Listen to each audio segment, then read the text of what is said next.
Matt Oker joined the army solely to earn money for college. However, on September 11, 2001, everything changed. He was sent to war in Iraq. Matt purposely broke his arm so he could stay at the base and avoid combat. However, the time came to remove the cast. Matt told the doctor that his pain level was 10 out of 10. He can't even clench his fist, how can he fight? Unlike Matt, the other guys are eager to go into battle. Sergeant Harper sees that the private is out of his element. He's much smarter than these bullies, it's unclear what he's doing here. In the evening, the Americans advanced towards Baghdad. Matt had to participate in street fighting. How he hoped to avoid all this. The squad entered the building and began moving from floor to floor. The first soldier was wounded by a sniper. Matt and Sergeant Chatsky went up to the roof and opened fire on the building opposite. The private looked out to see where the shots were coming from, but Chatsky decided the fire was too heavy and requested an airstrike. Matt is afraid they will also be hit. When the hotel building was blown up from a helicopter, his ears popped. Chatsky, on the other hand, is as happy as a child. Saddam Hussein's Republican Palace will become the American headquarters. The soldiers are having fun and looting here.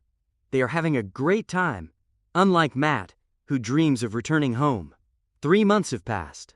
Matt was forced to ride in the car next to the dead Iraqi. Suddenly, the body twitched, and the young man panicked, but the sergeant reassured him. These twitches were caused by the body decomposing in the 40-degree heat. In the village of Apache, the Americans destroyed a pumping station and left the city of Bakuba without water. The command ordered Sergeant Harper to organize water delivery there and to repair the pumping station. It is important for the Americans to show how good they are. It was a risky mission. The squad would have to leave the green zone and go deep into the middle of nowhere, from where they might never return. Matt tells Harper that he lies to his mother, saying that he is sitting in the kitchen. His father, a former military man, abandoned the family when Matt was 6. Matt is worried about the upcoming mission. The locals will not be happy to see them. The guy could refuse, of course, but Harper is counting on his smarts. He sees the situation differently. Matt decided to go to the city. He was short on armor plates, so Harper shared his. The military will escort the water tanker. There is destruction everywhere. Thick smoke rises above the city. The convoy has reached the city of Bakuba. A crowd of locals gathered at the gate to fill their containers with water. Some climbed right onto the tank. The soldiers had to use force to drive them away. Captain Siverson is in charge here. He expected his superiors to send a larger team. Living conditions here are nothing like those in a palace. At night, it is essential to turn off the lights. A sniper will shoot as soon as he sees a light. This was only the first water tank. It is critically insufficient for the city. In addition, it is time to help repair the pumping station. It will take at least a month and a half. Half of the soldiers are working, half are guarding, so it's important to get the locals involved. They'll pay. Iraq itself pays cash for the work. The soldiers figured they could deliver no more than 2 tanks a day. The convoy was being followed by some guy in a pickup truck. The soldiers got nervous and fired a warning shot. The car stopped. A man got out and said that his daughter was hiding inside. She was sick, and he was taking her to the city to see a doctor. The driver and the car were searched. There were no weapons, but the Chatsky had his doubts. These radicals constantly used children as cover. However, Harper let the man go and offered him some money as an apology. Harper told the residents that they needed workers. With their help, they would repair the pumping station twice as fast. So tomorrow they would be waiting for anyone willing to help. Then he had to deal with the crowd. The guy, grief-stricken, lined them up in a queue. In the morning, not a single worker joined the military, which meant that repairs to the pumping station would be delayed. In addition, half of the necessary parts were no longer being manufactured. Harper and the captain went to the sheikh to ask for his help. The problem was that anyone who helped the Americans would face certain death. No one can protect them. The sheikh ranted a little more and asked the Americans to get out of his house. The school principal, Kadir, approached Matt and asked him to find a way to provide water for his students. The newcomers would have to work hard instead of the Iraqis. When the squad was returning to Bakuba, insurgents opened fire on them from above. The truck's tires were shot out. The Americans returned fire, and soon the Iraqis scattered. However, it was too early to relax. They were in plain sight, and the water tank was riddled with bullets. Chatsky took advantage of the situation and took a shower for the first time in a long time. In the evening, the tank was repaired, and in the morning, the hard work continued. Chatsky was unhappy with how things had turned out. The next time, fire was opened on civilians who were waiting their turn at the water tank. The shooters took up positions on the roofs of nearby houses. The tank was riddled with holes again. Dead and seriously wounded people lie on the asphalt. The soldiers try to shoot back. Matt had to cover Chatsky so that he could run to the building, but they were being fired at from all sides, and Sargenta was immediately shot. In the evening, Corporal Enzo declared that he would no longer travel that road. It was certain death. Burton was always brave, but even he understood that the chances of survival in such conditions were minimal, and Matt no longer wants to help the locals. They have all been besieged by Carper. They must complete their mission. Kadir approaches Matt again. A peaceful community has gathered at the school.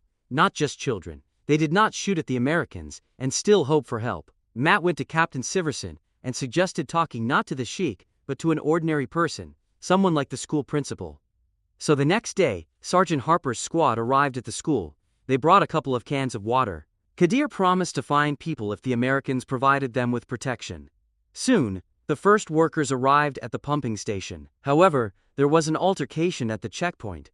They said there were some tools in the bag, and that aroused suspicion. Before the Iraqis were allowed to enter the facility, they were thoroughly searched, and things immediately started to move much faster. One important part was missing, and they no longer manufacture such parts. Kadir's brother, Engineer Arif, assured everyone that he could make it himself in a couple of days. In Iraq, he received free education, and was very surprised to learn that this was not the case in America. Soldiers also sit without water, so Matt wipes his face with napkins every day. The captain ordered him to paint his sheepdog green. Locals shoot stray dogs, and a green dog is his dog, and the shooter will have to answer to him. During lunch, the engineer gave Harper some chicken pilaf that his wife had cooked. But the man refused to eat army rations, so they gradually became friends. One day, Kadir's people didn't show up. The military went to find out what had happened. People had gathered near the school. They had burned the principal alive and left his body hanging in the schoolyard. For this, Arif told the Americans that the rebels were meeting at the market at night. The captain decided that they would strike them the following night. 5 Humvees approached the designated location from 2 sides. Mehta was put behind the machine gun of one of the armored vehicles. The main forces began to storm the building. Everything immediately went wrong. The man who opened the door attacked a soldier, forcing them to open fire ahead of schedule. The insurgents began to shoot back. The soldiers eliminated them and advanced deeper into the building. Harper's squad also came under fire. Matt and Corporal Enz began to return fire. The corporal was wounded in the arm. They were being shot at from all sides. Soon, the order came to return to base. The Humvees carrying our heroes drove back. Suddenly, a grenade fired from an RPG hit one of the vehicles. Enzo and Burton were wounded. The last one was in serious condition.